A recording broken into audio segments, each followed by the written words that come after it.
मुश्रीफ साहेबांची जी इन्क्वायरी झाली त्यांना जर आज क्लीन शीट मिळाली असेल तर थोडंसं रिवाइंड करूया आपण। आम्ही सगळे एक असताना त्यांच्यावर आरोप प्रत्यारोप झाले।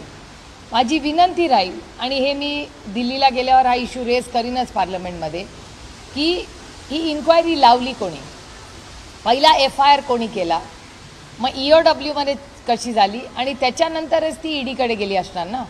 आणि ज्या ईडीच्या लोकांनी मग त्यांच्यावर धाडी टाकल्या, कोणी आरोप केले, या सगळ्याची पारदर्शकपणे इन्क्वायरी झाली पाहिजे फ्रॉम स्टार्ट टू फिनिश।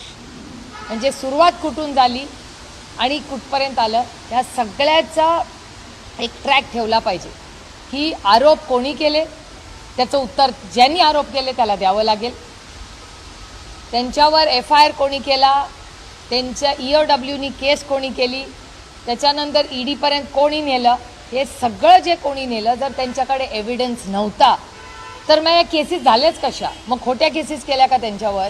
जर खोट्या केसेस करून हे लोकांना हॅरेसमेंट करणार असेल, आणि माझं म्हणणं आहे ज्यांनी केसेस केल्या